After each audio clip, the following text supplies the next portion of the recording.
Ni mu gikorwa cyo gusoza ukwezi kwahariwe ibikorwa by'urubyiruko rw'abakorerabushake cyabereye mu kagari ka Bugomba mu murenge wa Kaniga Igicumbi mu majyaruguru y'u Rwanda, aho cyatangijwe n'umuganda wateweho ibiti birenga 10,000 ndetse kukaba ari ukwezi kwaranzwe n'ibikorwa bitandukanye. Gusa bamwe mu rubyiruko rw'abakorerabushake bahagarariye abandi baravuga ko babangamirwa na bamwe mu babyeyi barenza amaso ibyo bikorwa byubaka igihugu ruba rwakoze, ahubwo bakabuza abana babo kuza kwifatanya n'abandi kubera imyumvire idahwitse.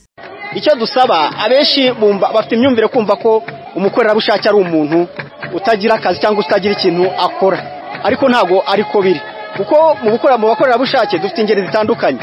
Ikindi nagira usabe wenda ababyeyi abumva ko umwana niba avuye mu rugo ajye mu bikorwa by'ubukorerabushake yumva ko agiye ari imburamukoro, ntabwo ariko bimeze, ahubwo barekure urubyiruko ruze rutugane, kuko Youth Volunteers ni icyiciro twabonye ngo dufata nk'irero ry'igihugu, aho umuntu w'umukorerabushake aba afite indi myumvire iri hejuru kurusha urundi rubyiruko rutari mu rubyiruko rw'abakorerabushake. Uwo muntu ntabwo yaba ari mu gihugu cy'u Rwanda, kuko ubukorerabushake ntabwo buje muri Rwanda Youth Volunteers and Community Policing cyangwa se Youth Volunteer bwahozeho, kandi n'ababyeyi bacu nabo harimo ababaye abakorerabushake. Si ngombwa ko bari muri Youth Volunteer, ariko niyo bagiye mu muganda, iyo bari gufasha umuturage ibikorwa bitandukanye by'iterambere bitabinjiriza ako kanya, ahubwo bifasha igihugu cyose muri rusange cyangwa se aho batuye, nabyo no gukorera ubushake. Ariko nta mbogamizi zo kuvuga ngo ababyeyi bambujije kujya mu bikorwa byo kubaka igihugu, baba batarigeze bigira ku mateka y'igihugu cyacu.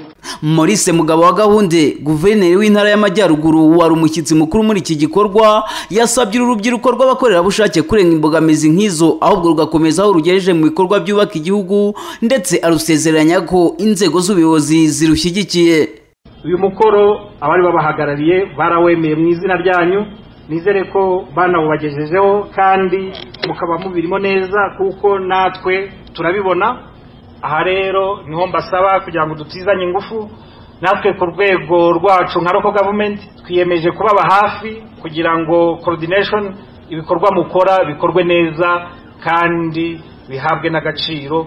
Iyi natwe nk'urwego rw'intara nk'uturere turabyemeye ko tugiye kubaba hafi kurushaho, ibyo mukora natwe bikarushaho gusubiza ibibazo abaturage bacu bafite.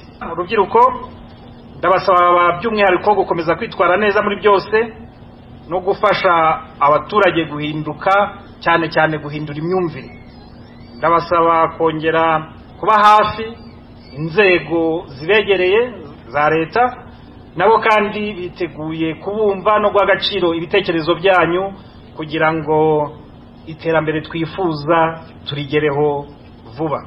Mu bikorwa byakozwe muri uku kwezi, uretse kubakira abatishoboye no kubasanira, uyu munsi urubyiruko rw'abakorerabushake bishyize hamwe boroza inka abaturage 3 batishoboye bo mu murenge wa Kaniga.